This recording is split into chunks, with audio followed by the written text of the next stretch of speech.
Hey everyone, welcome back to the Lo-Fi Lounging Podcast, where we invite a guest over, just kind of play some chill beats and just overall kind of talk about whatever we want to.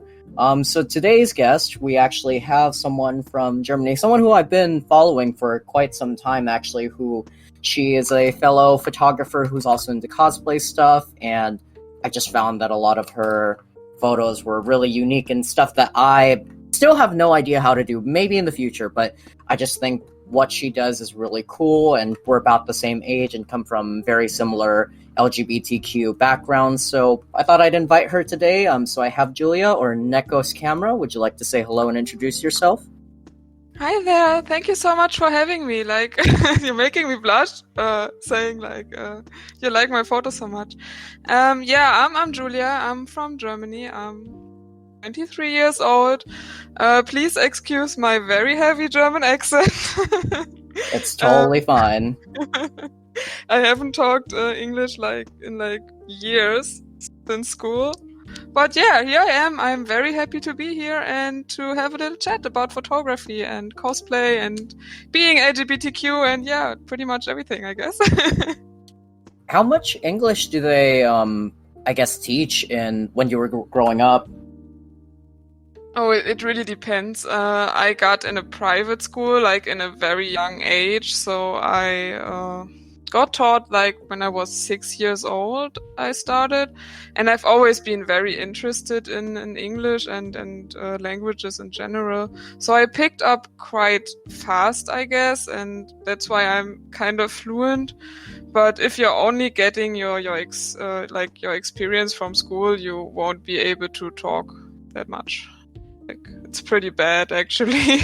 It's like 60-year-old people trying to tell you how to speak English when they've only been in America or Great Britain for 2 weeks. I guess it's kind of interesting because aside from you and the guests that I had the week prior, and then someone that I have in the future, all kind of coming from different countries like Indonesia and Germany and France, and then I guess kind of seeing the nuances that come from learning English as a second language.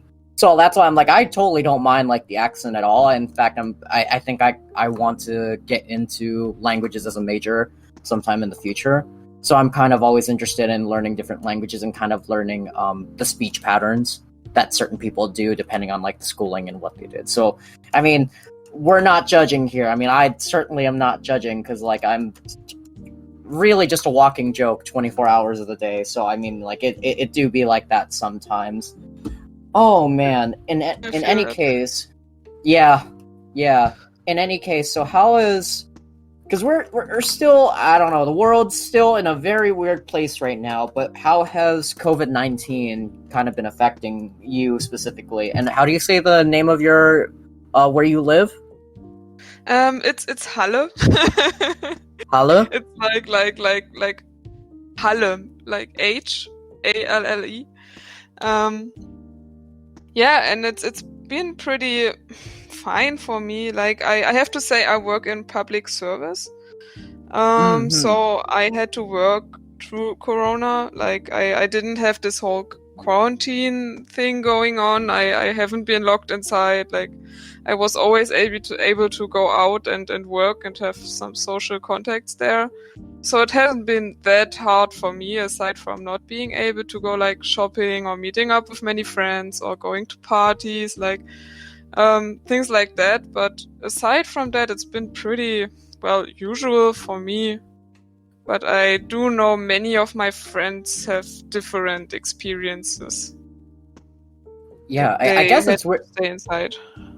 I guess it's weird because I have been seeing some people where in other countries where I guess it's gotten really worse, like France, but then there are some countries that are still kind of going about their daily lives and nothing seems to have changed except for just wearing the mask and kind of taking extra precautions.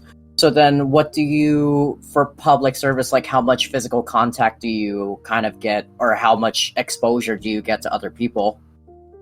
Well, I do work in, the English expression for this, I'm working with criminals, at public persecution, I guess it's called. Oh, yeah, I know, I gotcha. All right. So we've blocked out any like people coming to us for things. Like we do everything in written form, so we don't have people from outside coming in. We did have some changes in like A and B groups, and there would only be half of the people working there at a day. So we would change daily, and the A group would be there on Friday, the B group would be there on Monday, and vice versa. So that was a little weird. Like I didn't get to see some of my colleagues for about 3 weeks, which was kind of hard, I guess. But otherwise we still kept on working. Like there's so much paperwork, and the paperwork's not bothered by Corona at all. So we've been just doing that, and it's actually getting a lot more, even though people couldn't go out that much. But they could write letters, so I didn't get that much change.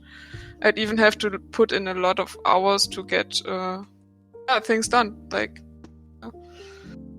I mean, it do be like that sometimes, where we're kind of just in this weird era of the ones who are kind of getting money right now are kind of using it on online shopping, because really we can't like do much. When was the last photo shoot that you did? Oh gosh, it's been a while. Like, well, I've met with my best friend, and here in Germany, I have to say you're allowed to see like 5 friends by now. Back then it was like 1 or 2 friends, and I've met with my best friend who lives actually like 10 minutes away from me. And we've done that bathtub shooting thing. I don't know if you've seen them, those pictures. And that was the last time we had a shooting, and I think it was in March. It's been a while now. In April, maybe. Yeah, March was kind of... March was like the last time that I kind of... It's been a while. They've kind of been recently reopening it here in Hawaii, but we're kind of... A lot of the locals are a little bit more on edge just because we're a smaller island community, so we don't have as much access to... And, not that I need to keep ragging on the American healthcare system, but it's not a good healthcare system. So, obviously, being in our situation, if we live in a very small island community where we have very limited resources, it's very hard if we're kind of in a bad position.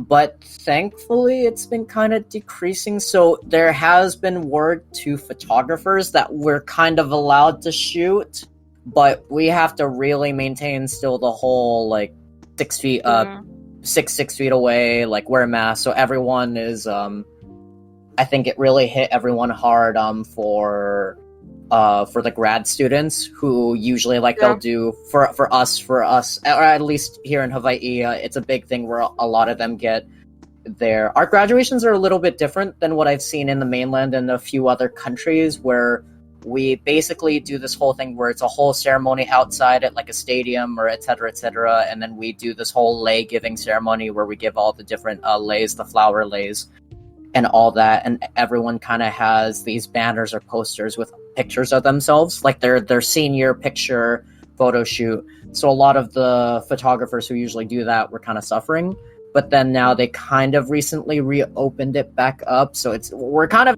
in this really weird position where we're kind of allowed to shoot, but I also don't have really good healthcare coverage, so I'm kind of hesitant to want to meet other people right now, because if something happens to me, I don't want to pay thousands and thousands and thousands of dollars for medicine. That sounds so weird. Like, here in Germany, we're pretty chill about that. Like, the government told us not to go out, and since we're Germans, we will obey the law a lot. Yeah. we will do what they tell us, like, mostly. But everyone here is pretty chill. We're not that scared. But we got a very good healthcare system, and we do know that. Like, we are not paying for medicine as much. And if you're death sick, like if you got corona, they will take you in no matter what, and you won't have to be afraid of paying like thousands and thousands for just getting sick and needing medicine. Like, it's not that bad here. So yeah, we're pretty chill, and everyone here is not that much in panic. Well, of course there are those people. They are like, oh my god, we are gonna die. Like, yeah, they're to panic a lot. But most of us are pretty chill. Like, don't even wear masks. Like, if you go outside here, nobody is wearing a mask aside from 60-year-old or like sick people. If you're going shopping, you have to. Like, it's a law, so everybody does it. But if it's not written in the law, or if the government is not telling you to do it, we won't do it. Oh yeah, it's the opposite here, because every single food place, every single shopping, like literally there's signs everywhere that say like you have to wear a mask and you have to stay 6 feet apart. Like it's everywhere here. But I think also that comes with us, for whatever reason, having tourists who don't follow the quarantine. Because a lot of for us in Hawaii, how it came to us was because we still allowed tourists to visit, which was a really bad idea. And the ones who gave us coronavirus were all just tourists, so it just was not good. And then like trying to enforce it and whatnot. So they're trying to be a little bit more strict with it these days. But yeah, I think because how much people for at least I mean, it's kind of hard to guess, but how much people on average live in a household in Germany? Like 3, 4, like how much, the size of the family, I mean. Oh, I think it kind of depends who you're asking. Like there's I'm living alone, for example. My parents are living with my kid sister. They are like 3 people. I think the average might be around 3 to 4 people. But of course, if you're going into, there's a lot of big families who will live together. Like it's all across the board. There's really from single like a Pringle up to like 10 people in one house. There's everything. Like, I don't know. They're going out, especially people with many children. That's the thing with us in Hawaii, is because a lot of it's like very small island community, and very like a lot of us really cherish our families and whatnot. So you'll have big Filipino or Japanese or Portuguese or Hawaiian households that have like 3 generations worth of families all living in like big houses multiplied by however many houses. So you'll have like the grandkids, the grandparents, and then the father, mother, all the kids and all that. So it'll be like 10, sometimes 12, depending on the situation. And because of the fact that almost, like, I would say a good amount of the households here have the elderly, I think that's why they were more strict, because of the fact that the younger people have to go out, and then the disease or the virus is more at risk for the elderly or the younger people. So that's why I think they were like really trying to subjugate it, because we have like a really huge, because we have so much different cultures here and different ethnicities, they have so much different events where they have like, oh, the Japanese elders or the Hawaiian elders or the Filipino elders, where they do a lot of culture festivals and a lot of stuff. So there's a lot of that older generation that's here in Hawaii. So I think it gets a little hard sometimes to kind of beware and take care of yourself. But it seems like, at least as far as Germany is concerned, it seems like you guys are doing pretty relatively good, which is good, because I'm like, it'd be kind of a shit show if every single place on Earth was not doing good. So I'm glad that at least you guys were able to, enjoy yourself. Do the bathtub thing. So was that just an indoor bathtub? Yeah, it was like in her very cramped bathroom. Like she lives in not a small flat, but the bathroom is very, very cramped. Like you can walk past the bathtub as one person, but if you're standing next to each other, you're done. You can't do that. So I guess it's very small, yeah. I guess it's weird because all that you've seen the tub shoots that I've done, yeah? Yeah, I've seen them. They've all been outside. I'm so jealous. You've got so much space. Like.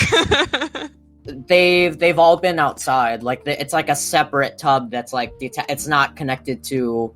Basically, we have this whole setup where it's like a bunch of different local plants, and then we put the tub and then put the plants around it. So that's why when you told me that it was inside, I was like, "It's inside? Really?" I'm like, "It doesn't look like it's inside. And it looks really good. I actually would have wanted to do more like that for I did a purple tub shoot recently, and I wanted to make the bathtub really like lavender and purple and all those colors. So when I saw yours, I was like, ah, oh, damn it. I should have made the bathtub more purple. Thank you so much. Well, I wish I could go outside and set up a bathtub like that, but well, here in Germany we don't have that much space. Like you told me, you all have some houses and places outside where you can like kind of play around and put up settings. Like in Germany, we don't have that as much.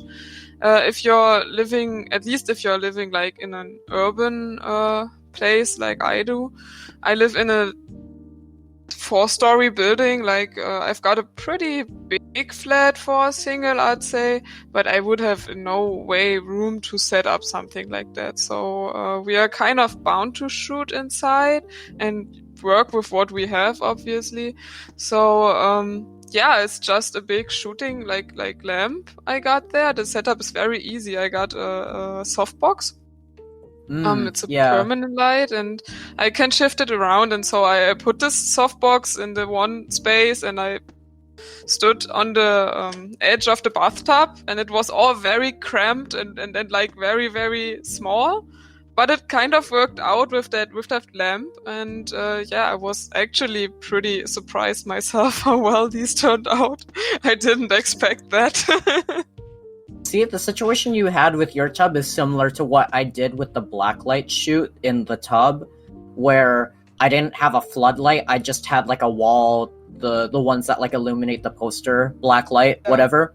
So I was just having the model sit in the tub, and I was literally sitting on the toilet with the seat down, holding the blacklight while I'm also holding my camera, taking the picture as the model is laying down in the bathtub with no water, just laying down in the bathtub. And I'm like, ugh, this is the most exhausting.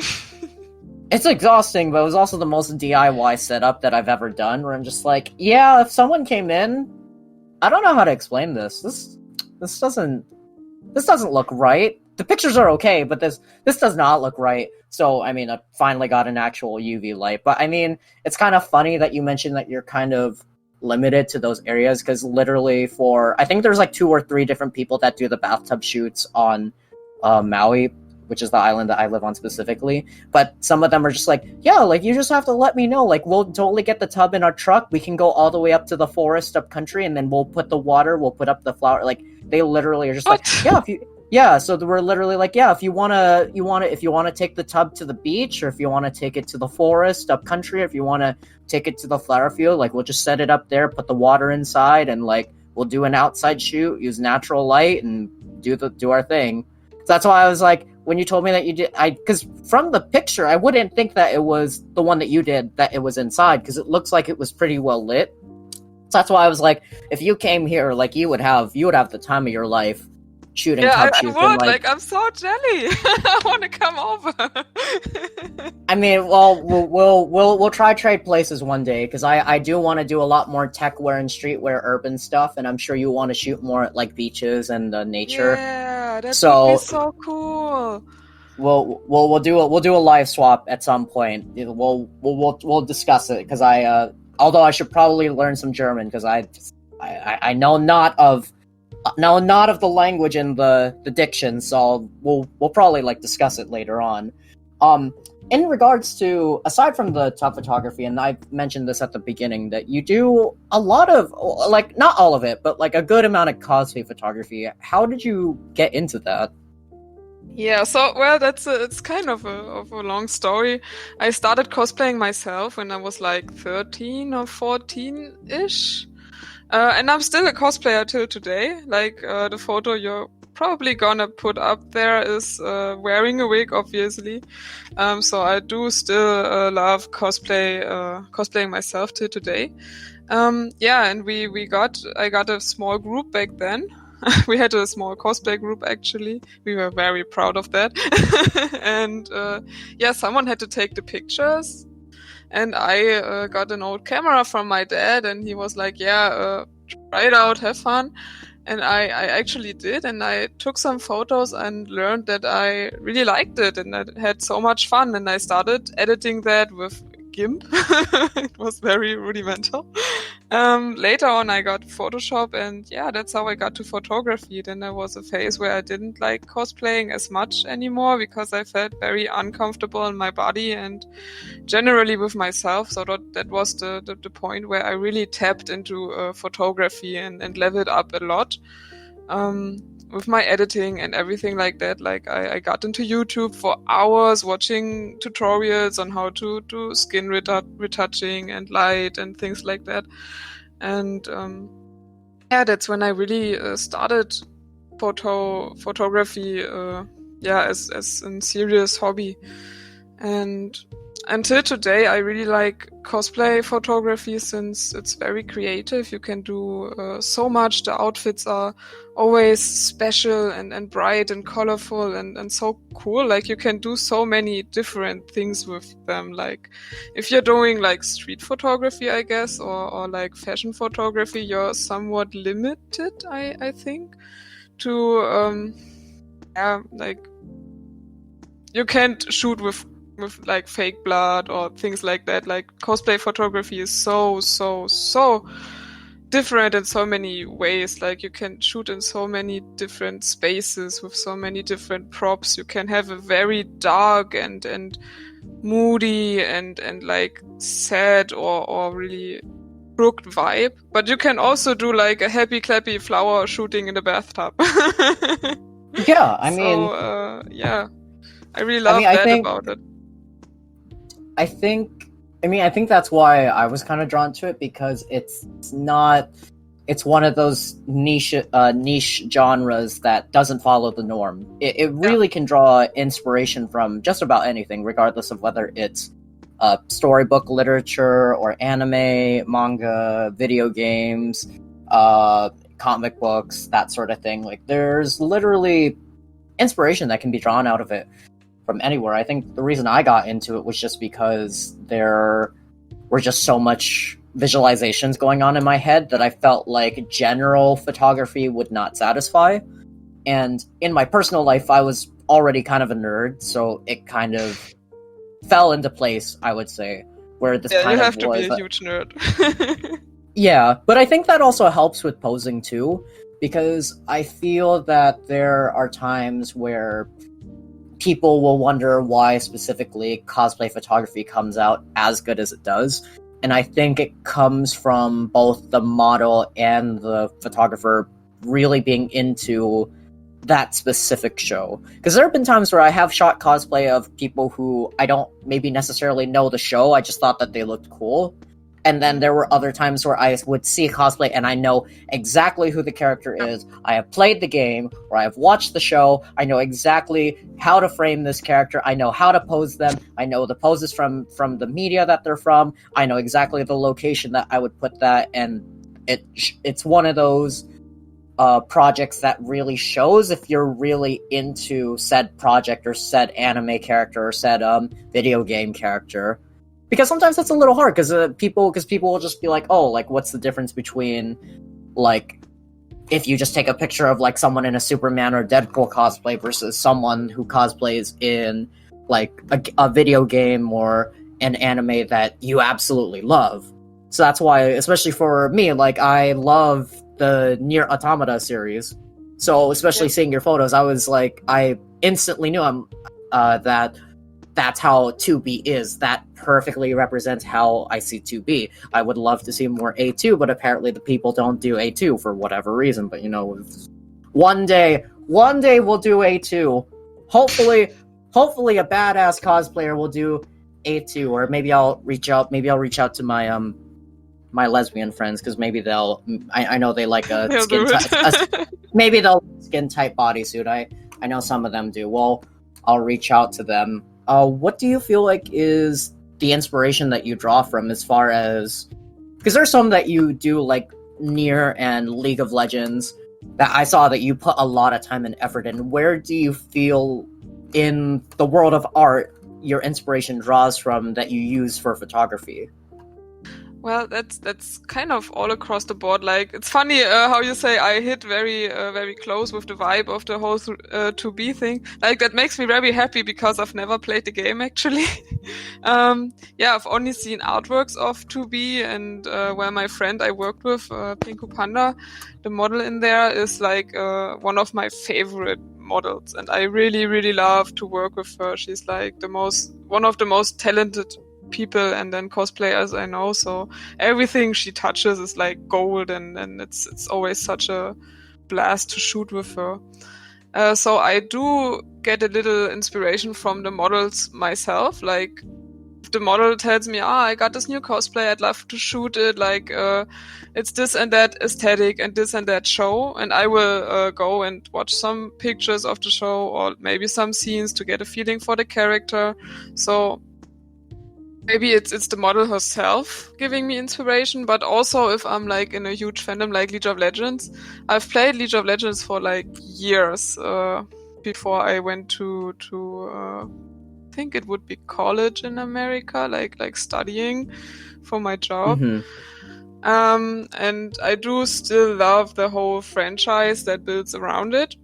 And the cinematics and things like that, like KDA was huge. I loved KDA so much. Like I was digging this video, and that's where I got a lot of inspiration from for the KDA photo shoot, but also for the blacklight photo shootings. Like this really inspired me in that place. Like, I do get a little inspiration from games, I guess. Also, I do really like anime. As an inspiration, I've always been an anime girl, and not as much into manga. I do read manga, but it's it's not even close as much as I watch anime. Lately, I've been really into Star Wars. Like, I really want to shoot someone from Star Wars. Like a huge dream.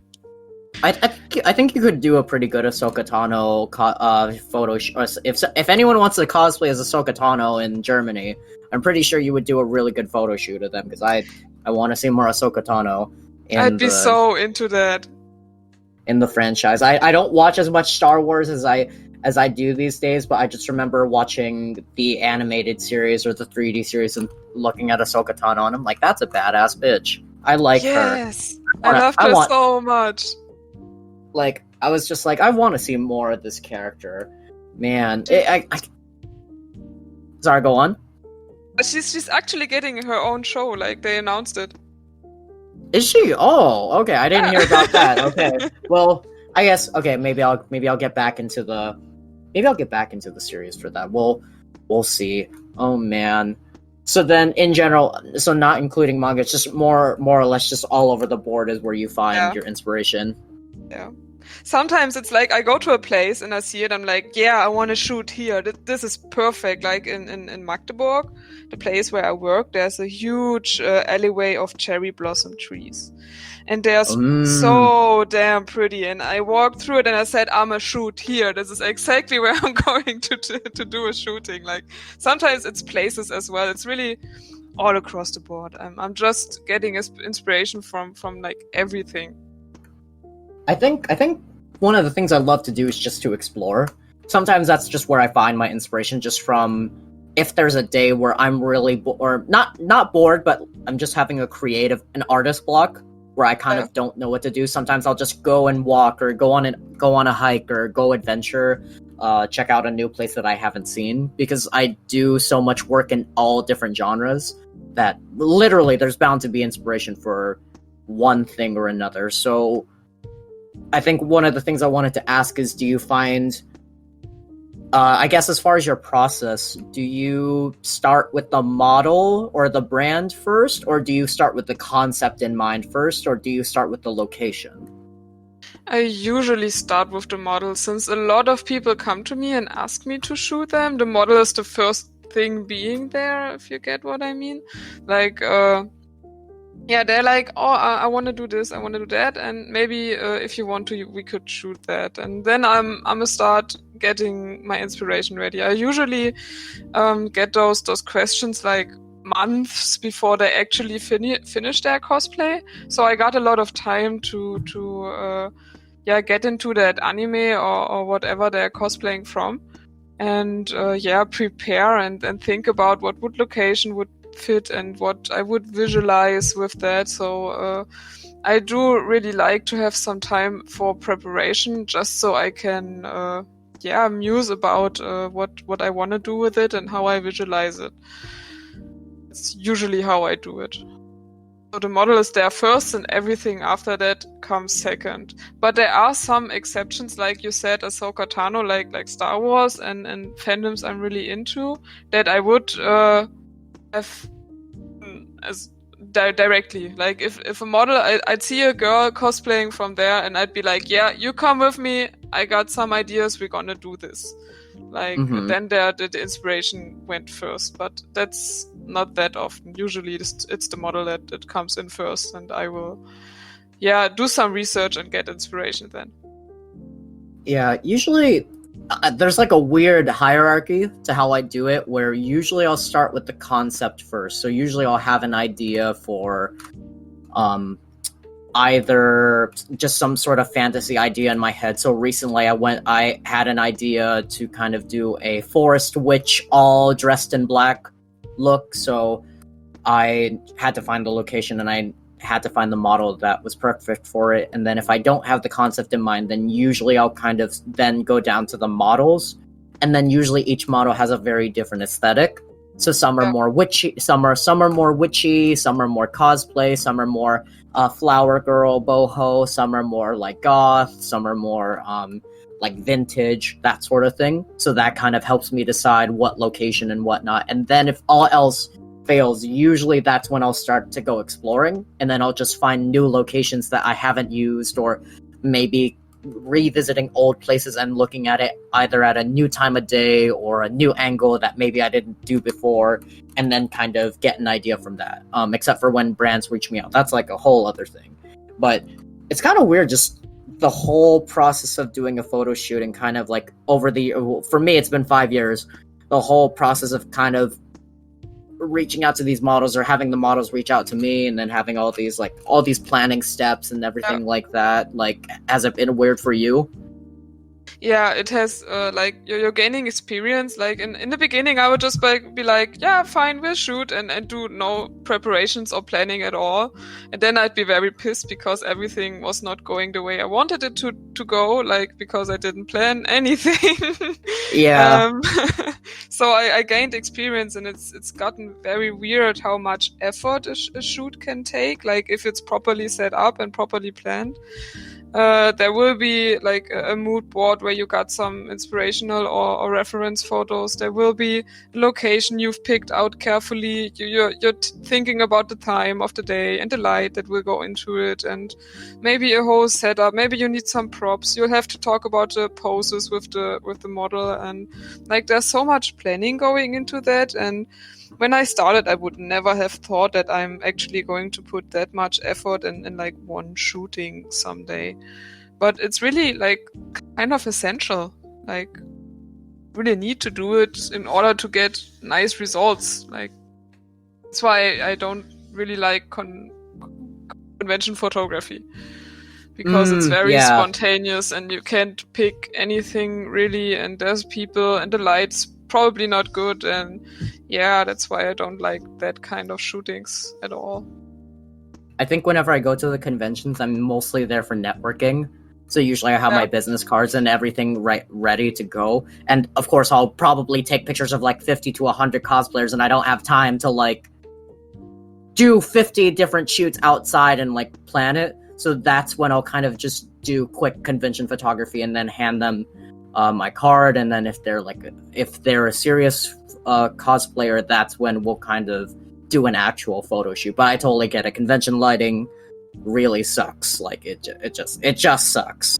And that's all. And that's also why in regards to what you were saying, that is why over 5 years I have come to realize that I need to have a backup plan, or I need to understand and realize and look beforehand the weather and the wind conditions, because sometimes I don't do that, and sometimes that has really messed with me in doing shoots, because it was either way too sunny or it was downpouring, and then I was very sad on myself.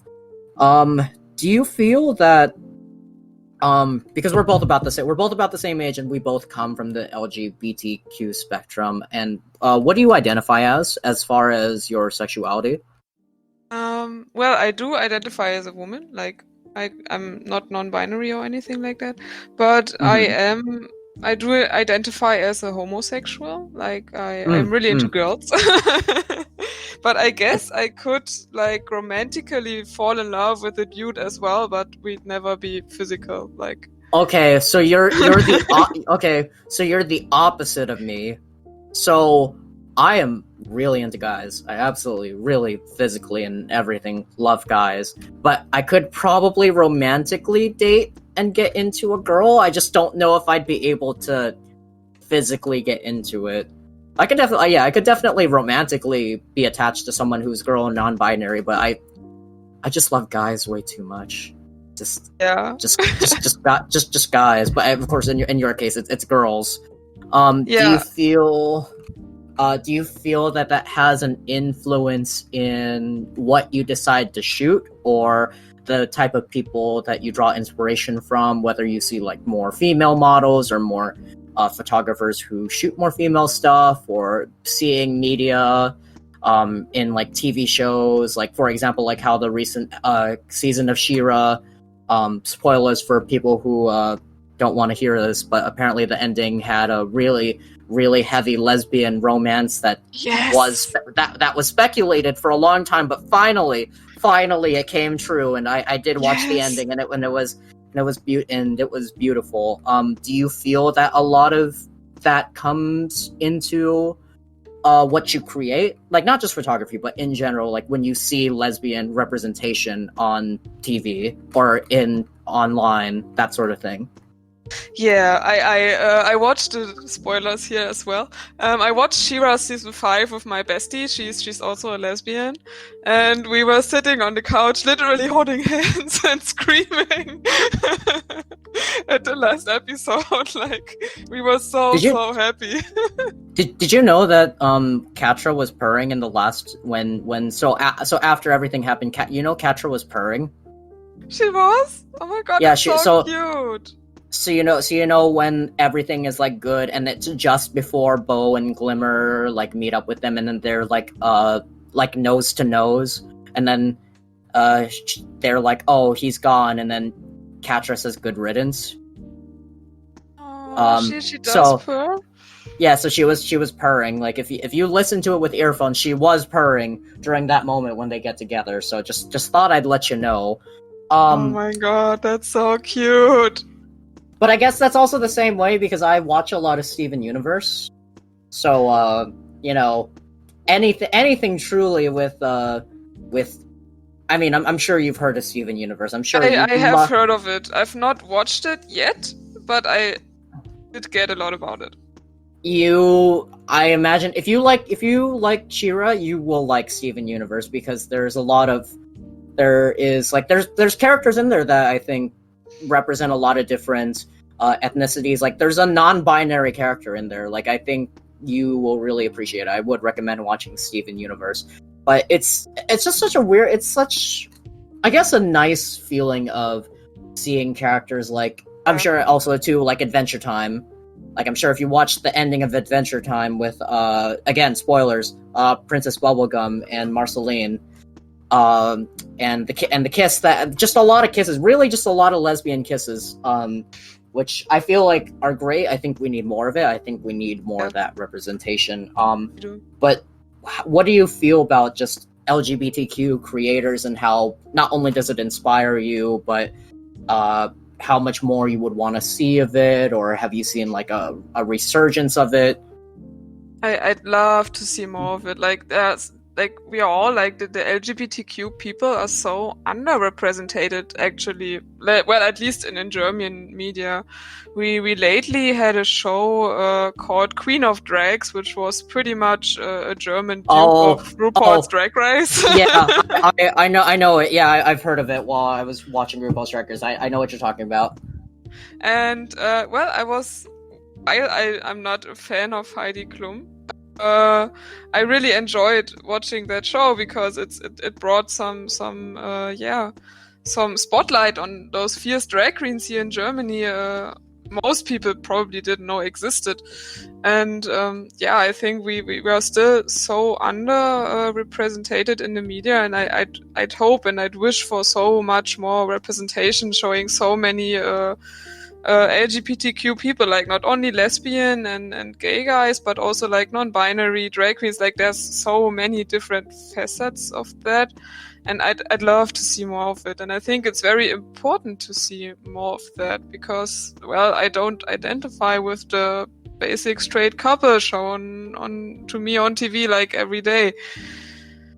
And I was so damn happy for like Shira and then Ketra and Adora getting together, and I didn't realize how much I needed that to be on the media and like on public display and being normalized.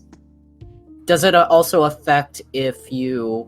Because again, I'm just going to admit it does kind of affect me, and I have made it very public that because a lot of the photographers, usually in Hawaii in general, but most of them usually shoot more with females, and because a lot of the females that want to shoot with me are very, like, more pretty girl, like pageant-esque, and that's not the style that I do.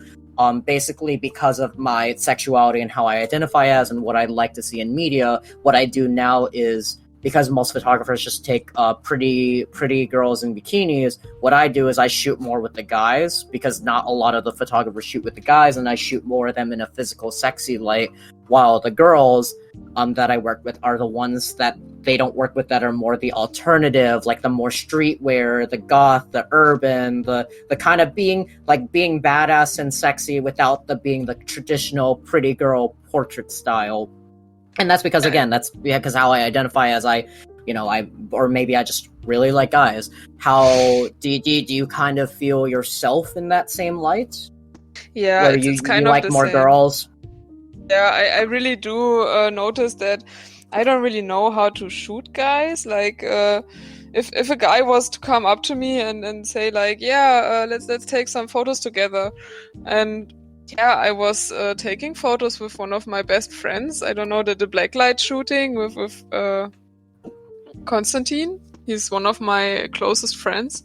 And I was very insecure about taking photos of him because I didn't really know how to pose him and how to show him, and how I would pretty much take photos of a guy making them look good and making them just as polished as I would do with a girl. Like, it was a very different experience since I'm very used to taking photos of girls. And I've seen your after hours pictures, and I'm always so fascinated with them. I'm like, wow, that those guys look so damn good, and you always got that lightning on point, and it's so cool. Like, even I as a lesbian can say, wow, those are some pretty handsome men. Like, I really do enjoy that. Again, because we're very open on this podcast, I consume a lot of gay media, and of course, like, a lot of like sexy guys, regardless of their weight or that sort of thing. So I kind of I take the pictures that I myself would want to see of them, if that makes sense. Yeah.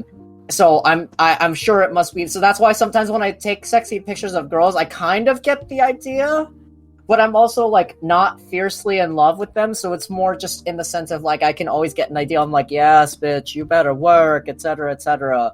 But I, again, because I appreciate and have a fondness for the male body as an art form, I can usually kind of tell like the angles and what looks better than that of a girl. So I'm sure for you, if you were to take more boudoir, like lingerie style of girls, I'm sure you would have a easier time of doing it than me. Yeah. Honestly, it would be like that, but if we went vice versa, you would have so much more experience handling guys in general and taking good angles.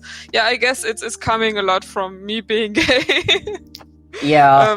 That I really love to shoot women, like not in a sexual way, but I just think women are like very aesthetically great. I think I really just like the aesthetic of women, like women of all sizes. Of course, like she doesn't have to be like super skinny and model and something like that. That's not what I'm about. I'd really shoot anyone with any body type, because I think every woman is beautiful, like in her own way, and I don't really care about the body type she's going on, as long as she's confident and is showing that in the pictures. I'll be happy as a photographer, because like the attitude is usually way more important than like the body type she's representing. Like, Oh yeah. if she's looking very confident and she's happy with herself, like, I don't care which body type, she will be beautiful in those pictures, because she will, show that. And, I mean, overall, we just need more female representation, more trans representation, non-binary, and that sort of thing. So I think that's why I think it's nice in a unique perspective, I guess, being photographers of different sexualities who prioritize doing different styles of photography with different models than the norm, if that makes sense, rather than just the traditional stuff that you see every day. Right. I'm very open-minded. Like, everyone of any gender or like body type can come to me and tell me, hey, I'd love to shoot, and I would be up for it. Like, I really want to focus on bringing like the best light on people and my models, and I want them to feel beautiful, and I really want them to see what I see in them, because I would look like at pretty much every person and be like, I know exactly what I'm doing with you. You're gonna look stunning in the ending, and I want you to know that you look stunning. Like, I don't know if that makes sense. Yeah, no, I totally get that. I mean, I understand more than I would say most other photographers would. And if anything, I guess when we switch places, I guess you'll get to meet some really hot local girls, and I'll get to meet some really nice German guys. So you find some for me, I'll find some for you back. We'll recommend to each other. Yeah, let's do this. So, how long have you been out? Because we're both the same age. Like, I'm assuming 1996 or like early 1997.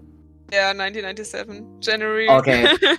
Okay, I'm like November 1996, so I'm like only a few months older. So, but we're still both like the same age. So, like, how was it, for growing up, as far as the way I'm trying to word it, growing up in a different country? Because for me, of course, I grew up in Hawaii, Maui.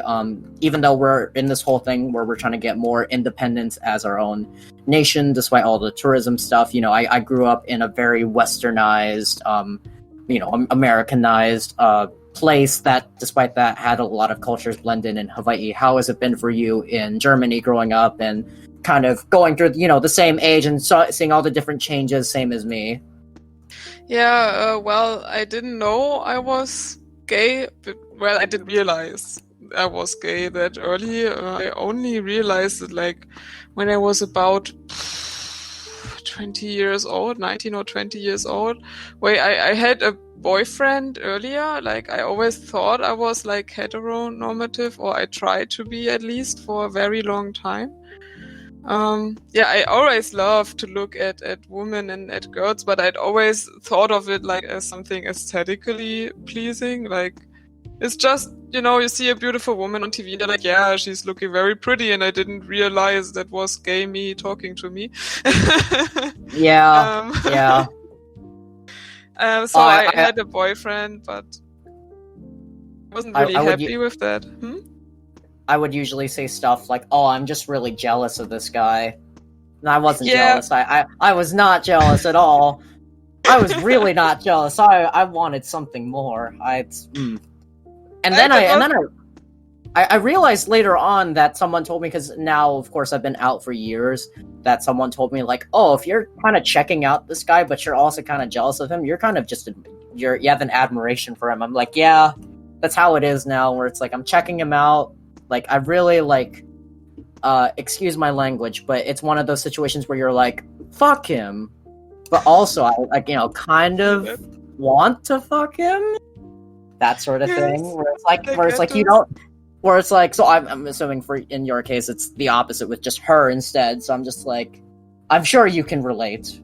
I can relate so much. Like, girl, it's like I watched women on like, or girls in general, and I was like, oh damn, she's so pretty. I wish I was like that. And well, later on, I realized I didn't only wish like I looked like that, but I also wanted her to, yeah, you know. I feel that a lot. Like, I don't know, do you want to bang her or do you want to be like her? It's always like, it's a weird thing. I don't know. I mean, you could be both, depending. Yeah, probably. I mean, you see in gay relationships these days, a lot of people date people that look like they could be brothers or sisters or twins. So I mean, it happens. I don't know whether that's narcissism or just the gay community in general. It do be like that sometimes.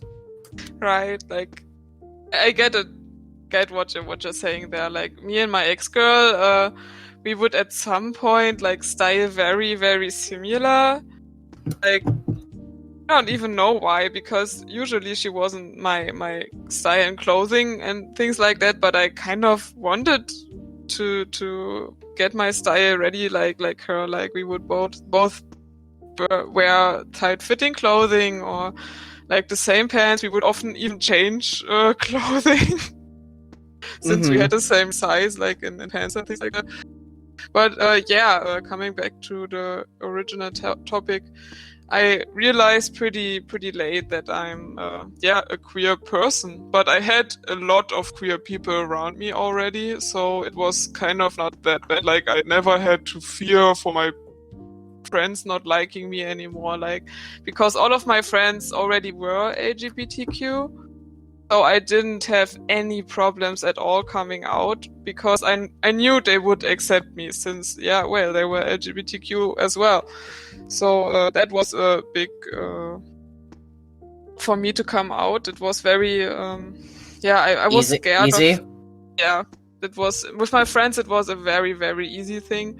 But with my parents, it was kind of a different story thing, since being gay or LGBTQ in general is like a thing that's existing here in Germany, but it's not like that much talked about.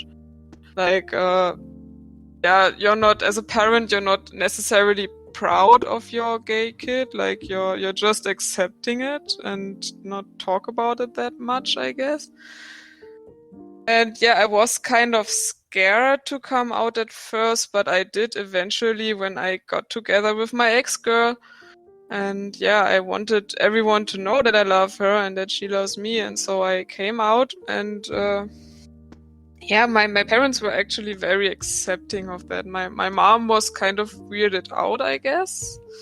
She needed some time to wrap her head around that. But especially my dads, like my stepdad and my actual dad, were very chill with that. Like, they were, oh, that's cool. I like women too, you know. Oh, I'm seeing a lot of parallels between your and my story, because I was similar, where my mother took longer to. I mean, we still don't really talk about it. It's more just she knows. It's just. Yeah. I should also disclaim, I'm very, I openly talk about, like, sex and making sure you're protected and other stuff like that. So it's not one of those things that, like, of course, when you're with your family, I'm not openly talking about it. So it's not like a talking topic. But I mean, my father was a Christian pastor, and my mother was, like, from a very young age, went to school, like, raised by nuns, etc., etc. So, I was dreading that day. Of course, my friends knew. Like, they always had a feeling. There was never any doubt that they, like, had an idea. But it's also really funny, because people still to this day, depending on how I dress or how I look, some people will still think I'm straight, which is really funny. It's really funny. But overall, like, it took my mother a little bit. It was a little bit harder for her to kind of, I guess, accept. And then I guess my father, I don't know about my father. I guess it's kind of weird, because I'm the fourth Miguel in the lineage, because I'm technically the Miguel the fourth.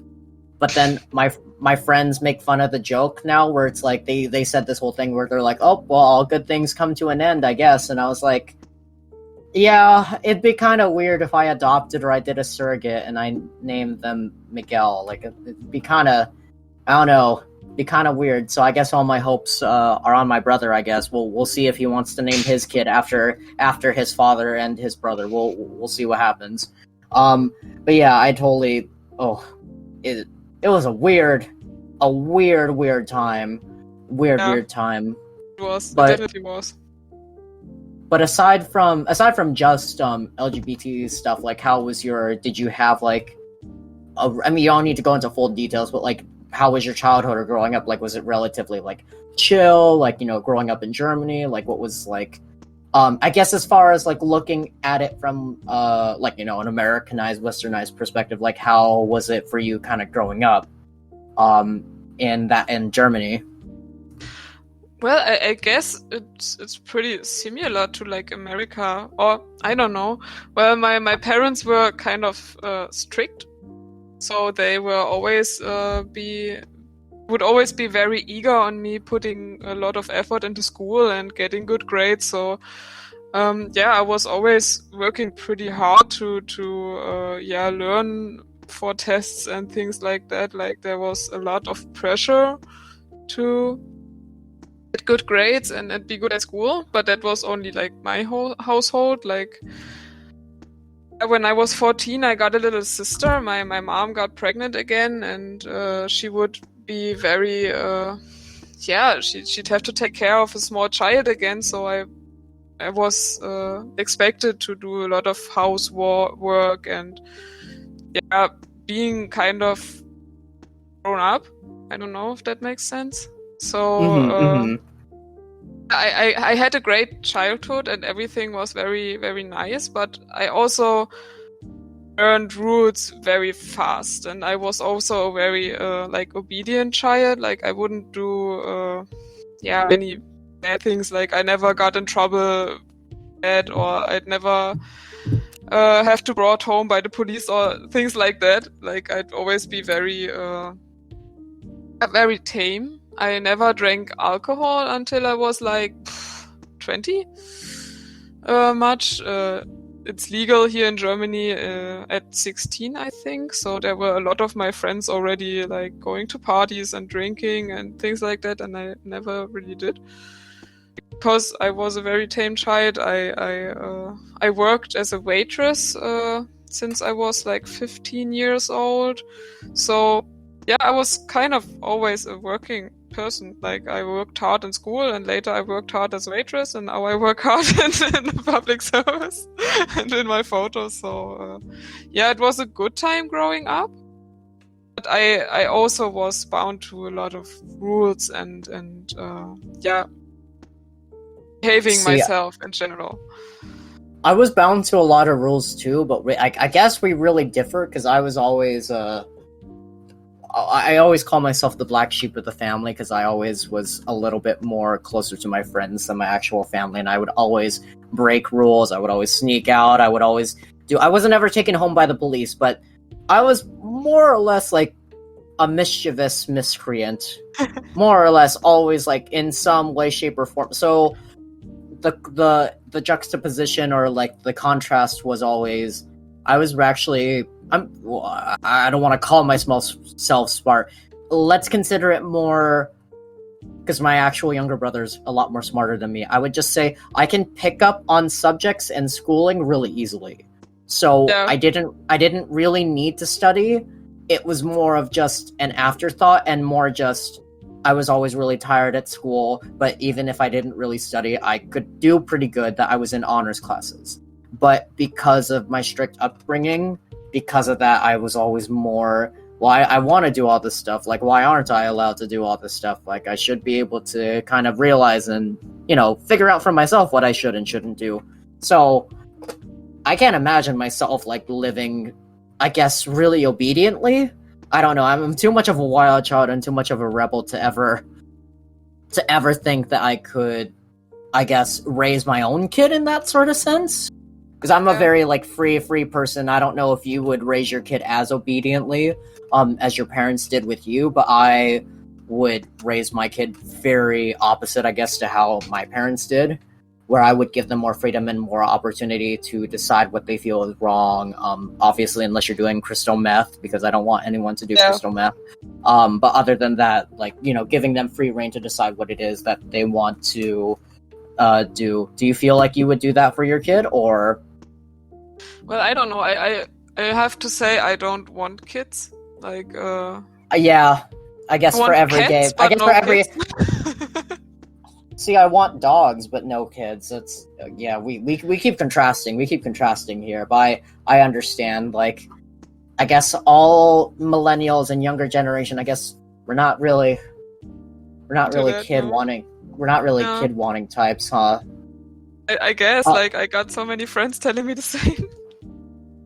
Do you as far as, again, like going back to growing up, I mean, it could be also current too, but have you experienced any ghost stories or any urban legends? Because again, I'm inviting guests from kind of all over the world, so I'm kind of really interested in kind of hearing the respective lore or legends that kind of happen. Like, was there anything in regards to you growing up or where you currently live that was a little bit spooky, or some sort of legend, some sort of personal experience that you kind of felt was paranormal? Well, here in Germany, it's not like that big of a deal, like being like lore and things like that. But I do have like I live in a region where there are said to be many witches. Like in the past, like in medieval times, there was a huge witch thing going on in my region. Like there's a mountain called the Harz, or the Brocken, which translate to big rock. Like Brocken is literally big rock. And there were said to be witches dancing there in a certain time, and having their rituals there, and being very magical and things like that. So there's Walpurgisnacht every year, which is celebrated, and people will dress up as witches and go there and have a huge party, and yeah, that's the thing. But other from that, there's not that much. Well, I got a spooky story from my ex-girlfriend's house. She used to live in a very old house. And her grandma would always tell us how there were many families living there, like in World War II and times like that. Like, there was not only one family like it is now. Back then, there were like 4 families in one house. Like, it was very cramped, and there seemed to be a girl who died of some kind of disease or anything like that. And she would claim up until today that she saw eyes and heard voices of that girl, and sometimes even you would hear steps on the floor, and it would creak and things like that. So it was creepy, and I don't know what was going on there, but the door was always closed, and I was very happy about that. Like, I wouldn't go out in the night outside of her room because I was kind of scared. we didn't like that. Yeah. It was kind of creepy. So I was very happy when we had our own flat together. Oh gosh. So there were no ghosts or something like that. Oh man, I guess it's interesting because I guess, again, like hearing stories from all different parts of the world and seeing what, I guess, specific creatures or relative entities, I would say, people kind of relate to. So I didn't know that Germany has more, because again, I've heard, my last guest was Indonesian, so we talked more about specific like creatures and ghosts. So I didn't know for Germany that it had as close connections to witches and magic. But then I believe one of the anime that I watched made reference to something called, I feel like I'm gonna butcher this. But don't judge me. It's called like Walpurgisnacht, something. It's something along the lines. I think it must have happened recently. I think like April 30th, May 1st. I think. Yeah, it's like, what does it translate to? It's Walpurgisnacht. That's the thing I mentioned earlier. Right, it's like Walpurgis. It's like a word of their own, but Nacht is night. Like, Nacht, it's Walpurgisnacht. And yeah, I don't know. It's like at the changing of the sun solace. Oh, I will mess this up. Sun solstice. I don't know how it's called. Like there's the change between winter and summer. Like that's where it happens. I'm like, And I had to look up a little bit online, and there's just a lot of German words that I could only hope to say right. Like there's a word that's like, oh god, like Hexendansblatt, something like that. yeah. Hexendansblatt, something like that, near the town of, is that Thale? Something like that. I'm like, I don't want to butcher these words, but I have to like Yeah, say you it did with like, right.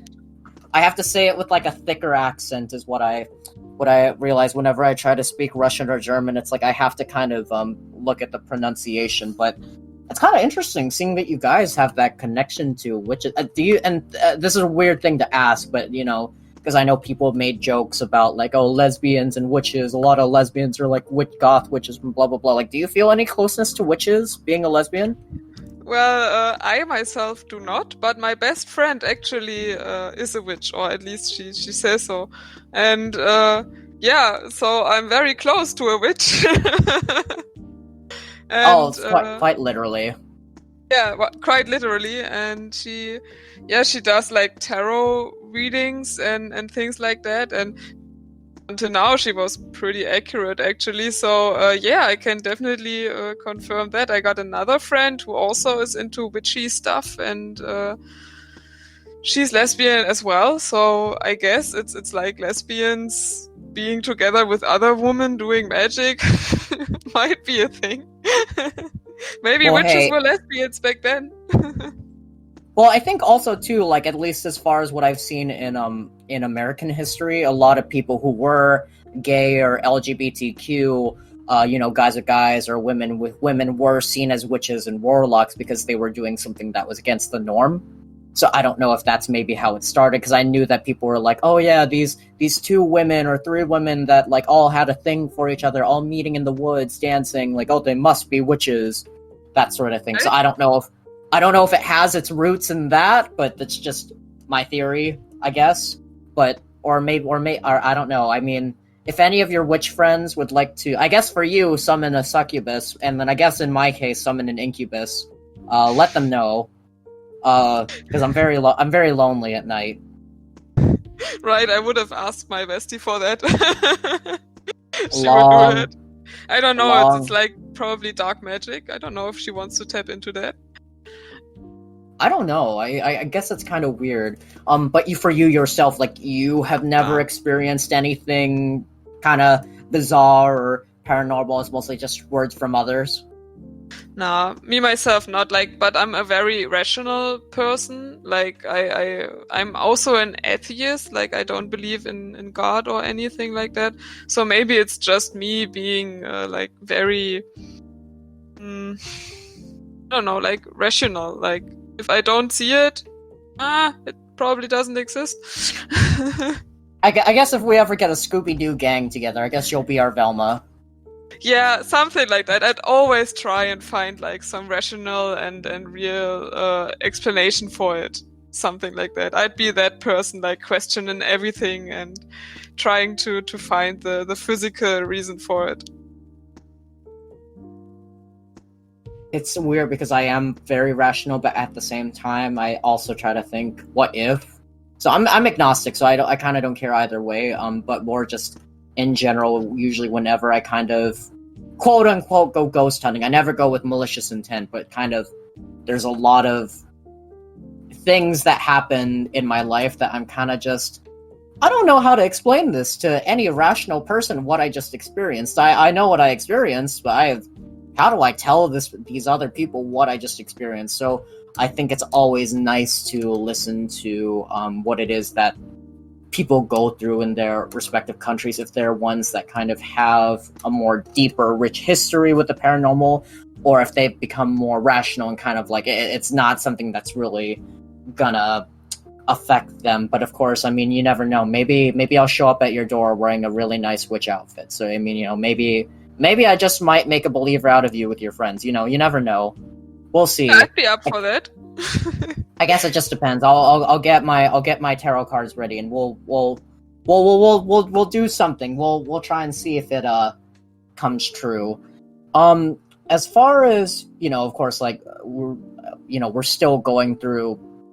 Technically, we're still going through the quarantine right now. Do you have any future projects planned? As soon as everything kind of simmers down, either for your photo shoots or your cosplay or anything that you feel like you want to shout out or kind of want the people to look forward to. Well, I do have some cosplay plans, which are Hades from Lore Olympus, which I really love. It's a web comic. I also thought a lot about cosplaying from Star Wars, but I'm not really sure about if I pick one of the canon characters or like doing like OC, Sith or Jedi. Yeah, that's like the cosplays I'm gonna go do. But shooting wise, well, I got some things roughly planned. Like I got one friend who wants to go like witchy and dark stuff in the woods, and it will happen actually next week, I think, and it will be very cool. I'm very excited for that. And there's also some things I really want to do, like a smoke bomb shooting would be so cool. I just did one, so I understand.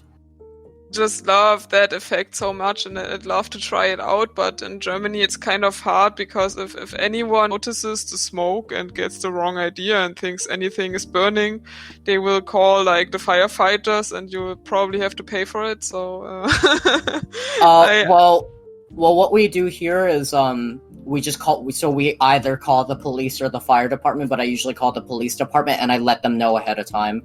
So basically what they do is they'll ask like, oh, okay, what's the address of the place that you're going to do the shoot, that you're going to do the smoke bomb, from what time to what time is this going to happen? So that way if anyone calls about it during that time, then the police and the fire department are going to disregard it. Yeah, but I don't know for Germany if it's different. Yeah, a little bit. Like I've heard, like it's only some a fellow photographer told me that they will take these calls and you can tell them and it will help. But probably if someone is really thinking it's burning or there's anything happening, they will probably still come. Like they will probably not send their whole 10 cars and going in there.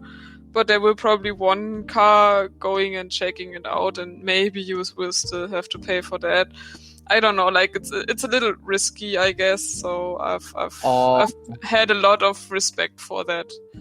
I usually tell them that I'm gonna use the colorful ones, so that way there's less because if I just use the plain regular gray smoke, then of course people are gonna assume that like there's a fire going on, because especially after lighting it, you smell the smoke. Right. So usually when I tell the police, or like at the very least, like if a passerby sees purple or blue smoke in the woods with me using a camera or something like that, like they're more likely to think like, oh yeah, it's just for photos. They're not doing anything good. And then if people see the colorful smoke from a distance and they're not there, then and they see the different colors, they're like, oh yeah, that's probably like. It's not like the fire. It's not the fire, whatever, like that. So, but I'm hoping you can do it. Like the smoke bomb stuff. Like it's really good. I haven't tried the sticks, the smoke sticks, but I've been told they're a little bit better for doing more shots where it looks like you're coming out of the cloud. Because the ones that I do, I usually put it in like a pot or a cauldron of some kind, just so that way the model isn't holding the bomb, so that way it's easier, so that I have to do like a witch shoot or something like that. But if you get a chance to do it, like I'd love to see your take on it, because it's really cool. Yeah, like my bestie is cosplaying Harley Quinn, and then I imagined it with like smoke bombs, like pink and blue, and she'd burst out of them, and it would be so damn cool. Like, yeah, so I really hope this will happen. But otherwise, well, I'm just kind of making it work because, yeah, like the models have to look after their I can't pronounce that word. Like, yeah, they have to do their schedules. Like, Yeah. You know, sorry, my English is pretty bad Oh no, sometimes. it's okay. Like kind of like planning and working around their timing and scheduling to get together. Yeah, right. So that's kind of tough sometimes. Like Germany it's pretty big, so some models would have to come from different places, and right now it's not that easy because some states here in Germany, like it's kind of like the USA and there are separate states. It's kind of the same thing in Germany.